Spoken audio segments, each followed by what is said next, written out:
Okay TBH တဲ့ကြိုဆိုပါရစေကျွန်တော်ဒီနေ့မှာ coverage မလုပ်ဖြစ်တဲ့ brand တစ်ခုကိုပြန်ပြီးတော့အလွမ်းပြေလေးပေါ့နော် revisit လုပ်ကြမယ်ပြောမယ်မမြင်တာကြားတဲ့တငယ်ချင်းတယောက်ကိုပြန်သွားတွေ့မယ်ပေါ့နော် Okay ဆိုတော့ OnePlus 10T ဒီကောင်လေးကိုတစ်ချက် showcase ကြည့်လိုက်အောင်ကျွန်တော်က OnePlus ကို 10 series ပေါ့နော်အဲ့ဒီကောင်ကိုကျွန်တော်မလုပ်ဖြစ်လိုက်ဘူး OnePlus 10 OnePlus 10 Pro တို့အဲ့ကောင်တွေကိုကျွန်တော်လွတ်သွားတယ်ဆိုတော့ကျွန်တော်ဒီနေ့ showcase လုပ်မယ့်ကောင်က OnePlus 10T T ဆိုတာက OnePlus ရဲ့အခေါ်အဝေါ်အနေနဲ့ဆိုလို့ရှိရင် OnePlus 10ကိုမှ upgrade လုပ်ထားတဲ့ကောင်နည်းနည်းတစ်ဆင့်ပိုမြင့်တဲ့ကောင်ပေါ့နော်တခုသတိထားဖို့လိုတာကဒါ OnePlus 10 Pro ရဲ့ upgrade မဟုတ်ဘူးဆိုတော့တချို့နေရာလေးတွေမှာပေါ့နော် weight short ထားတာလေးတွေရှိမယ် weight short ထားတယ်ဆိုတာကလုံးဝ high end flagship အနေအထားနဲ့ weight short ထားတာလုံးဝ top of the line phone မဟုတ်ဘူးလို့ဆိုလို့ချင်တာနောက်ဆုံးထွက်တာတော့နောက်ဆုံးထွက်တာပဲဒါပေမဲ့အကျန်းဆုံးဆိုတဲ့ဟာတွေကိုချပြထားတဲ့ OnePlus ရဲ့ phone မဟုတ်ဘူးဒါပေမဲ့သူကအရေးကြီးတဲ့နေရာလေးတွေမှာတော့အကောင်းလေးတွေထည့်သုံးပေးထားတယ်ပေါ့နော်အဲ့ဒီသဘောမျိုးဆိုတော့သူတို့ short ထားတာတွေကဘာတွေဖြစ်မလဲဆိုတော့ IP rating ဒီကောင်မှာ official IP rating မပါဘူး wireless charger မပါဘူး OnePlus 10 Pro မှာလိုမျိုးသူက Quad HD display နဲ့မဟုတ်ဘဲနဲ့ Full HD ဖြစ်သွားမယ်ပြောမယ်ဆိုရင်ဗျာမြန်မာတွေအကြိုက်ဒါ price to performance phone ဟုတ် performance မှာတော့မ short ထားဘူးပေါ့တန်တဲ့နေရာလေးမှာနည်းနည်းလေးစီ short ထားတယ်ကျွန်တော်စီရောက်နေတဲ့ unit ကိုသူက jade green လို့ခေါ်တယ်လုံးဝစိမ့်ပြဲကြီးကိုလိုမျိုးစိမ့်ပိန်တိန်နေတာမျိုးမဟုတ်ဘူးသူကရင်းလေးစိမ့်တာပြီးတော့ camera bump လောက်ထားတဲ့နေရာကလည်းသူက smooth ဖြစ်လေးပေါ့နော်ဒီဘေးဘက်ဘောင်ကနေပြီးတော့တခါတည်းဒီလိုဝင်သွားတာ cap လေးဝင်သွားတာ seamless ဖြစ်တယ်အတော်လေးလှတယ်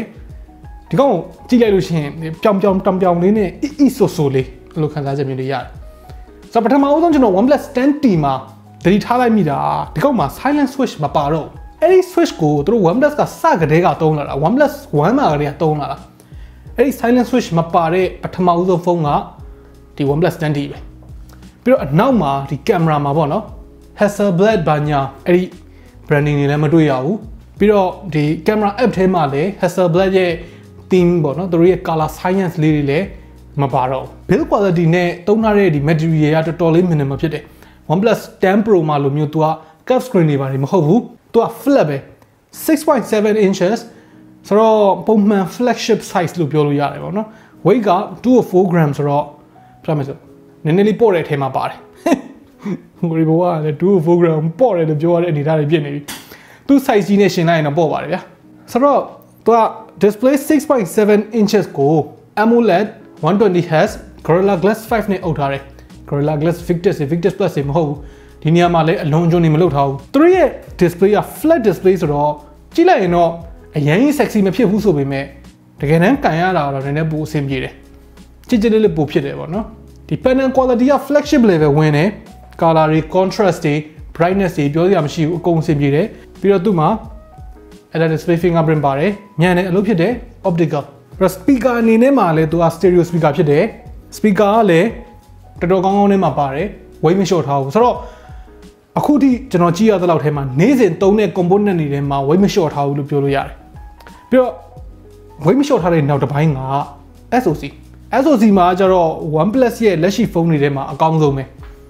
ပြောမယ်ဆို Android လောကထဲမှာအကောင်းဆုံးပဲပေါ့နော် Snapdragon 8 Plus Gen 1ဖြစ်သွားတယ်ဆိုတော့8 Gen 1ထက်စားလို့ရှိရင်အများကြီးပိုပြီး efficient ဖြစ်သွားတယ်ကျွန်တော်သုံးကြည့်တဲ့တောက်လျှောက်မှာပူတာတွေလေးတာတွေလုံးဝမရှိဘူးတော်တော်လေး snappy ဖြစ်တယ်ဒီနေရာကလုံးဝ OnePlus အရသာအပြည့်ရတယ်ကင်မရာမှာ3လုံးပါတယ်ပထမတစ်လုံးက50 megapixel main နောက်တစ်လုံးက8 megapixel ultra wide တတိယတစ်လုံးကကျတော့ macro ဆိုတော့သူ့မှာ telephoto lens ရလို့မပါဘူးကင်မရာ quality ကလည်းအရင်ကြီးမထူးချွန်ဘူးပြောမှဆိုနည်းနည်းလေး weight short ထားတယ်လို့ပြောလို့ရတယ်သူ့ဈေးနဲ့သူမှာတော့မဆိုးပါဘူးကောင်းပါတယ် B+ ပေါ့နော် video mode တွေဘာညာမှာလဲ OnePlus 10 Pro မှာလိုမျိုး 8K ဘာညာတော့မရဘူး Pro line နဲ့မဟုတ်တဲ့အတွက်ဒီလောက်ကတော့ပေးဆက်ရမယ်ပေါ့နော်ပေးဆက်တယ်သာပြောတာပါဘယ်သူမှလည်းတော့ 8K မသုံးပါဘူးဆိုတော့ 8K video တကယ်များသုံးကြလားဒီ video ကြည့်နေတဲ့သူတွေထဲမှာ 8K video ရိုက်ဖြစ်တဲ့သူရှိတယ်ဆိုလို့ရှိရင်ရိုက်ပြီးတော့ဘာလုပ်ကြလဲနည်းနည်းအလင်းပြကြပါဦးပေါ့နော်ဒါကတော့သူရဲ့ sample photo လေးတွေ Okay UI ပိုင်းမှာကသူက officially ကတော့ Oxygen OS ဆိုတဲ့နာမည်ကိုသုံးထားတယ်ဒါပေမဲ့ Oxygen OS ရဲ့အရသာတော့တော်တော်ပြောင်းနေပြီသူက Color OS နဲ့ဖြည်းဖြည်းချင်းပို့တူလာတယ် OnePlus ကိုတောက်လျှောက်သုံးလာတဲ့သူတွေကတော့ဒီချက်ကနှမျောစရာပဲဒါပေမဲ့အခုမှ OnePlus စသုံးမဲ့သူဆိုရင်တော့ ပြဿနာမရှိပါဘူးရိုးရိုးရှင်းရှင်းလေးပဲ bloatware တွေမပါဘူး Zen mode ဆိုတဲ့ကောင်တစ်ခုပဲပါတယ်နော် OnePlus နဲ့ Type နဲ့ပေါင်းပြီးတော့လုပ်ထားတာတဲ့ nature အတန်တွေဖွင့်ပြတာဗျာဘာမှမဟုတ်ဘူးမသုံးရင်လည်းလွယ်လွယ်ပဲ install လုပ်လိုက်လို့ရတယ် okay battery life ဒီကောင်မှာ battery 4800 mAh ပါတယ်နည်းနည်းလေးတော့သေးတဲ့ထဲမှာပါတယ်ဒါပေမဲ့ကိစ္စကတော့တပြားသားမှမရှိဘူးဘာဖြစ်လို့လဲဆိုတော့သူ့အားသွင်းမယ်ဆိုရင်150 watt နဲ့အားသွင်းလို့ရတယ်100 ရာခိုင်နှုန်းပြည့်ဖို့မိနစ်20ပဲကြာတယ်ဆိုတော့တတိလေးရလိုက်10မိနစ်လောက်လေးသွင်းလိုက် Facebook လေးသုံး YouTube လေးပြန်ကြည့်လိုက်နောက်နိုင်ပိုင်းနေလို့ချင်း10မိနစ်လောက်လေးပြန်သွင်းလိုက်အဲ့လိုနဲ့တင်တနေကုန်စရိတ်ငိမ့်နေမနောက်ဘူးအတော်မြန်တဲ့ fast charging ပေါ့နော်ဆိုတော့အဆုံးသတ်အနေနဲ့ပြောရမယ်ဆိုရင် OnePlus 10T ကစိတ်ဝင်စားစရာ feature တွေအများကြီးပါတယ်ဖုန်းတစ်လုံးတော့မဟုတ်ဘူးဖုန်းတစ်လုံးမှာပါသင့်ပါထိုက်တဲ့အရာတွေတော်တော်များများကိုထည့်ပေးထားတယ်ဒါပေမဲ့အပေါ်တွေရှောက်မလုပ်ထားတဲ့ဖုန်း